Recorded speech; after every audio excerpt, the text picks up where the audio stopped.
Hello, and welcome to another episode of Talking Tropes. I'm Hannah. I'm David, and we're coming back from hiatus with just a simple little trope analysis on the various hair color tropes in media, Yeah. focusing on a lot of television and film, uh, and mostly things of the last, 60 to 70 years, I guess, hmm because Yeah. that was when our modern relationship with blondness sort of began to evolve in the wake of the invention of hair dye and hmm marketing surrounding blondness and blondes as commodities. Yeah. I think, this is like a fun one, and it's almost surprising that we haven't already done it. We've been doing this for a while now. And this is like one of the most common like tropes, stereotypes that pops up again in art and media everywhere. And I think especially in film. Um, and yeah, it's definitely interesting to just holistically take a peek at how we stereotypically view different hair colors. We've got blondes, brunettes, redheads, gray hair, white hair. We'll briefly touch on the craziness that is anime hair coloring. Uh, there's a lot out there. Yeah, I mean, I do want to take a step back briefly and just go meta and say, Yeah. are we sure 100% that these are real tropes? Is it Okay. possible that, like, that as we go through these tropes, we'll find things that are opposites or subversions that basically imply that given a certain amount of films and TV shows that feature blonde actresses, eventually you will have them encompass every single personality trait. Oh, of course. I mean that's true Ones of that conform to blonde stereotypes and ones that directly contradict them and subvert them to the point where it almost ceases to be a trope and is just grouping categories of blondness. but to me I think the reason that it has value as a trope, or at least to talk about these things in a grouping, is because I think there's still very much a cultural idea of the blonde. Mm-hmm. Like we bring it's this feedback loop that we talk about a lot between reality and media, where someone brings an individualized assumption about a group of people and makes that kind of the base, the basis is blondes are dumb, and then everything off of that is considered a subversion or an inversion or a twist, um in a sense. Right. Although, I mean, as far as like stereotypes go, it's not just that blondes are dumb, but that blondes tend to be associated with like the idea of innocence, which often goes along with dumb portrayals, or Right, there's often the naivete idea or of the frivolosity. right, or sometimes the idea of like a comic pairing of a blonde and a brunette would be one is simple and the other is straight, the contrast of the goofy one and the straight-laced one is going Mm-hmm. to come up a lot because blondes and brunettes tend to have tropes associated with contrast rather Right. than tropes that are just embodied in themselves. Mm-hmm. But I think that, even though we are going to see a lot of subversions or attempts at subversion in this list, but I think the insidiousness of stereotype is not that you look at a blonde and you assume that she's dumb, but that Mm-hmm. the ways that the character will behave are going to be interpreted through their blondness. If they're a smart blonde, they're subverting that trope. If they're a dumb blonde, they're affirming the trope. It's Mm-hmm. always within this lens of like, if it's a surprise, then what is it a surprise for? It Mhm. becomes like a lowered expectation of the character before you even really get to know them. Mhm. Yeah. I mean, absolutely. That I agree with that 100%. And I think that's why there's still value in talking about it as this trope, because it is still a thing that exists. It'd be nice if we didn't have these stereotypes, but we do. So now we're gonna talk about them, suckers. Suckers, we got you. So we already started talking about the blondes. I guess we should start there. There's Sure. a lot of blonde tropes. Right. So blonde hair is predominantly found in Caucasian people. And since a lot of Caucasian women are, more present in American film, there Mhm. has been a lot of associated tropes and stereotypes that come from America, Right. or sometimes, other places in Europe, but almost always dealing with these Caucasian main characters. So, what are some stereotypes about blondes that we typically see? What are some tropes? Well, already talked about the dumb blondes, Okay, and blondes have more fun. And, most people, as you said, sort of track this understanding of blondness back to the invention of hair dye and, the rise of the film star in like the 40s, 50s. sure. Um, Yeah, let's talk about that. When you think of blonde 50s Hollywood, you think immediately of Marilyn Marilyn Monroe. Monroe. Yeah. Yeah, we said it at the same time, even. Um, Jinx. in preparation for this, we both watched Gentlemen Prefer Blondes, Mhm. which is a very silly movie, It's very silly. where the premise was just, let's take the two most attractive women in Hollywood and have them be on a cruise. And be different from each other. Right, Ooh. and have contrast. So Monroe's character Lorelai is portrayed as ditzy, airheaded, um, and obsessed with a particular superficial kind of romance. That's Mhm. She likes money and diamonds. Mhm. The famous song "Diamonds Are a Girl's Best Friend" comes from this film, and what we see in Lorelai is sort of sets the standard for the next 50 to 80 years, but it's drawing on a long history of femme fatale sort of money seeking, gold diggers. That's all Mhm. that she is, basically, is a gold digger or a diamond digger, if there's such a Right. thing. Yeah. So, and throughout the film, her character um, tends to act frivolously. I think this is where we sort of start to get um Childishly, even. right. She's a little bit childish, she's a little bit frivolous.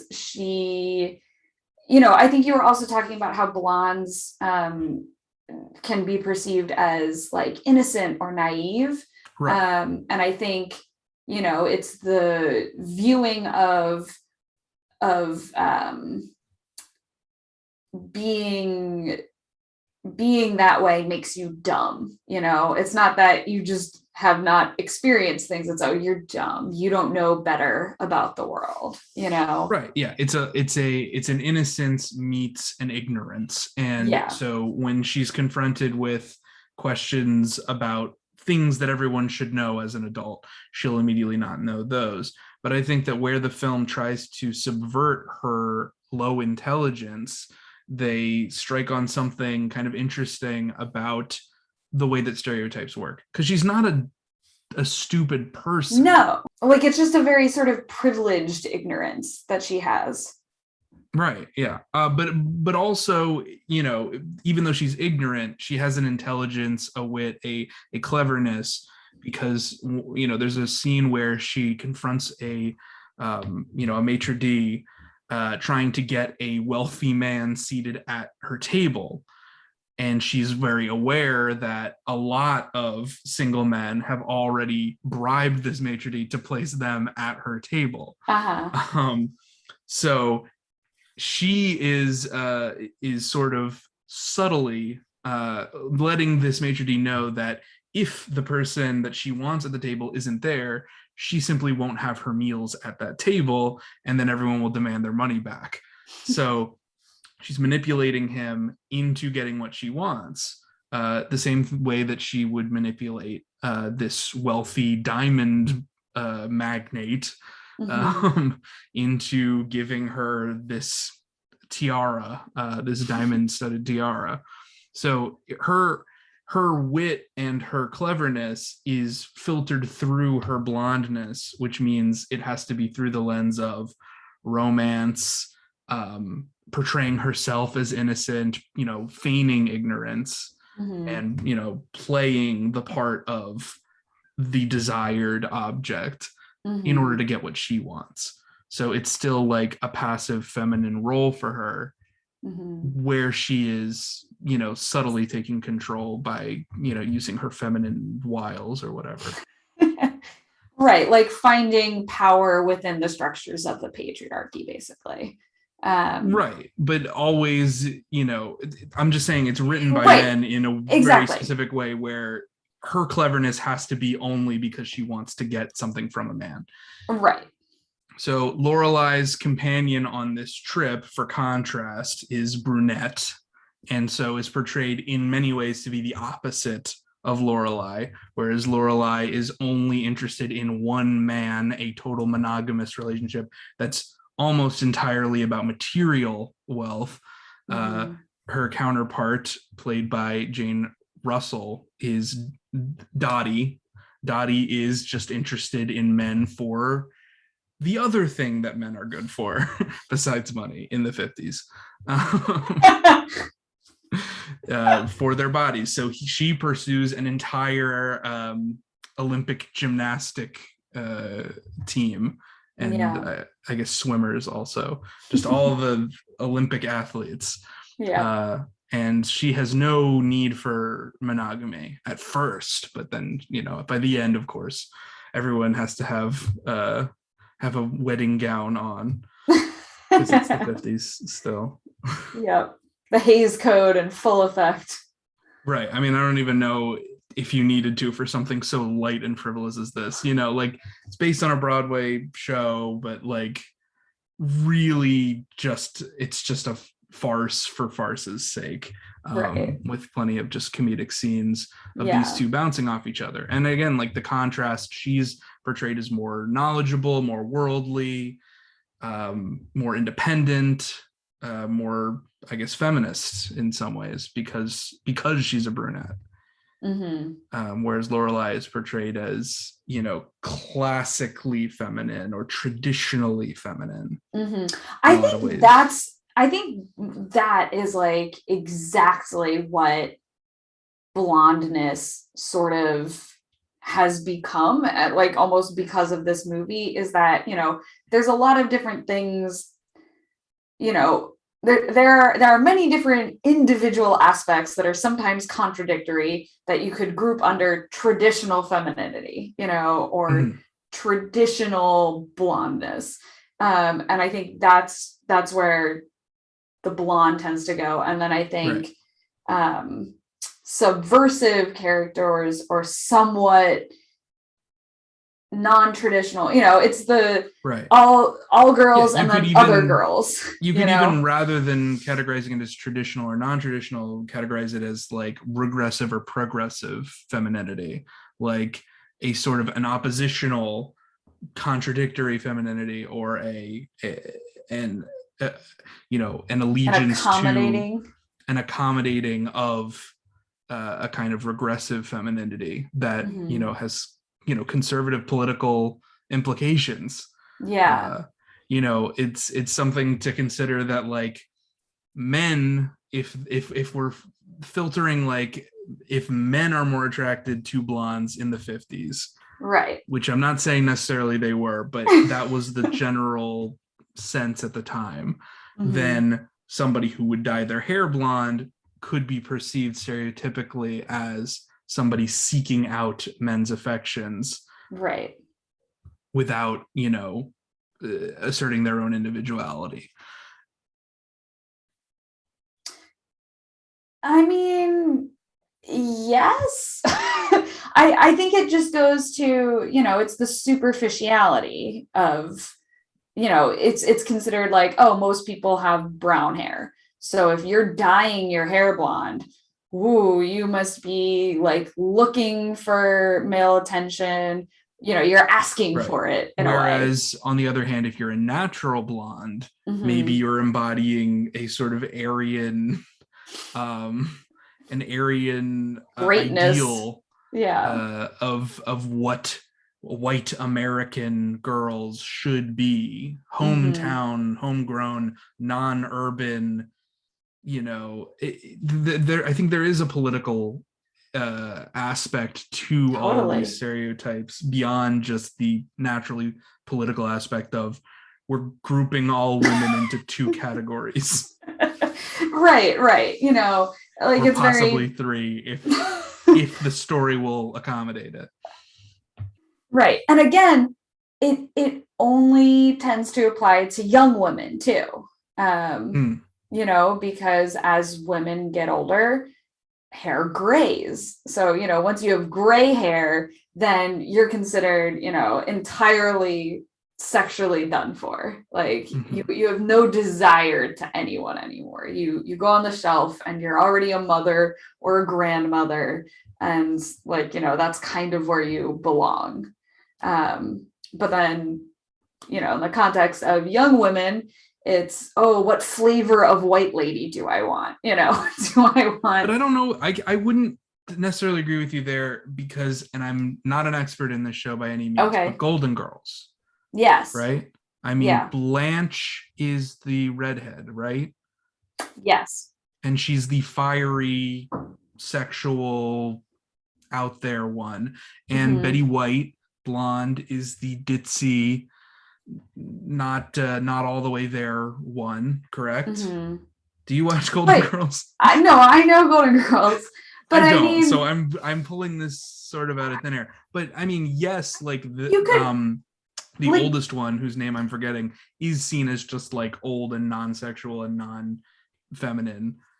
But or she's kind of the least feminine. right. But the B. Arthur character, whose name is escaping me, her hair is closer to brunette, I guess, than anyone else in the group. She was clearly a brunette, but she's gray now. But I mean, right. I think Golden Girls is an outlier because there's not generally a lot of TV shows about older women, right? Doing but I think sexy that's things. The point, right? So it's not that older women escape blondness and brunetteness or redheadedness. It's just that they are often taken out of the equation altogether, story-wise. Right. And in a lot of media and TV and movies, older women often dye their hair, like people in my family, like my mom dyed her hair like for years. And it wasn't until recently that, she has, after COVID, basically, has let it grow out gray.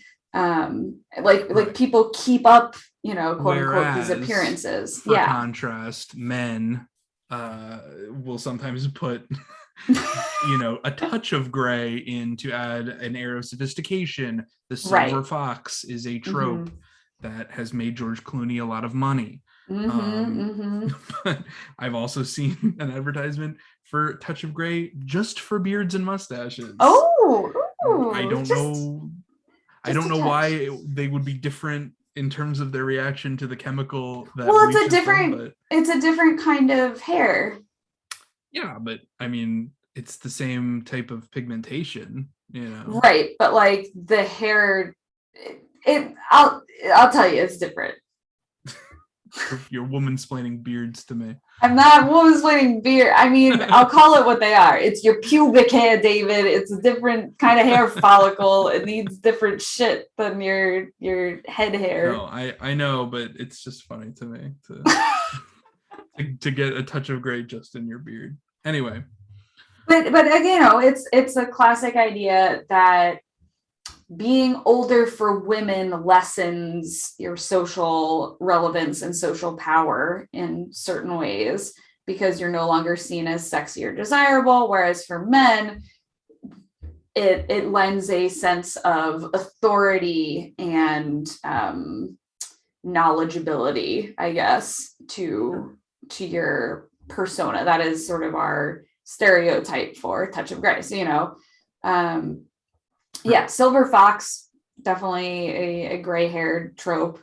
Yeah, I'd say going back to the sort of blonde brunette contrast dynamic that we Yes. see beginning in Gentlemen Prefer Blondes, we really see that take on like the embodiment of a culture of a particular era with Three's Company, which was, you know, one of the most popular television shows of the late 70s, and made, you know, Suzanne Summers one of the biggest stars of television at the time for playing a really stereotypical ditzy blonde character, Right. opposite Joyce DeWitt, who plays, you know, a more straight-laced brown-haired character. And it was so stereotypical that by the end of the series we start to see how the culture is changing, because they replaced Suzanne Summers with another actress, but after they replaced that one, they replaced it with a third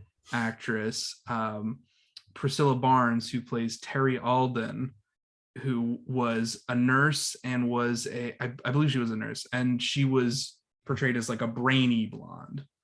So it was in response to criticism from, you know, feminists of the late 70s, early 80s, saying, let's deconstruct, why do we need this woman to be such a ditz? You know, why can't she be empowered and, you know, have her own identity? Yeah. So, you know, we've talked a lot about dumb blonde, but there are a few other tropes that have to do with blonde haired people. You know, we sort of touched on hair of gold, heart of gold, which, Sure. you know, that It's idea. This sort of girl next door archetype.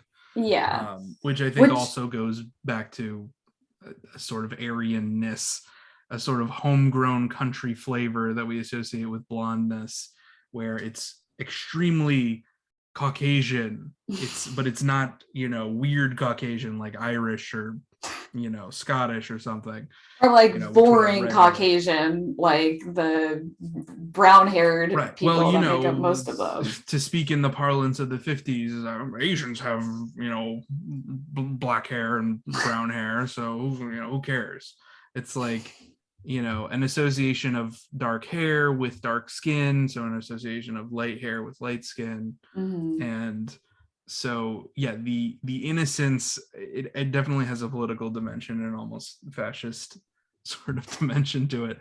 But we can look at tons of, you know, homegrown blonde haired country stars, I guess, as an example of this, or blonde haired Disney stars, you know, Britney Spears or whatever, who, you know, they start out very innocent and then you have to see and then they're not that innocent, cross a threshold where they're not that innocent. But you know, I think a great example is Betty from the Archie comics and more recently Riverdale, where she's seen as the safe, likable, nice girl choice, that for Archie to go for, versus Veronica, who is a stereotypical snobby rich bitch. And she also sort of has this kind of like urban, like outsider aesthetic, where she's not really from Riverdale or not really part of the group, because of her wealth and also because of her brunetteness. Yeah. I think it's interesting because, you know, they definitely don't fall into like the dumb blonde sort of stereotype. Like that element of it has sort of been reversed, where, you know, Veronica tends to be the one that's viewed as more frivolous and less into studying, and Right. is just kind of there for a good time. Whereas Betty is a little bit more studious, a little bit more diligent, She's like good in she's good. all Yes. things. So, you know, I was really interested looking at like the Riverdale season 1, like how are they introducing these characters and are they like messing with the dynamic? And the Mm-hmm. answer is like mostly no. Mostly they're maintaining it exactly as it was. And of course, with Jughead, he's like the narrator in that first season, giving everyone weird one-liners. um Oh so I God. just thought it was interesting, like in episode 3, he's talking about Betty and Veronica, and he goes, good and evil, light and dark, Betty and Veronica, two sides of the same Janus coin. Like just Right. really like laying into the idea that the writers think they're so clever for noticing that these two characters are meant to contrast one another. um, Yeah. yeah, but so yeah, to simplify, real oversimplification, Betty good, Veronica bad, Right. which is not me shipping. To be clear, I have no investment in Riverdale shipping. Yeah. Let's not get involved in Riverdale shipping, please. Would love that. Tweet at us at Um, Talking Tropes to let us know who you think best girl is in Riverdale. no, don't do it. I mean, the only opinion I want to hear is Betty x Veronica. Everything else, don't give a shit about. Yeah, well, they did Um, it in a What If comic, but it's not canon.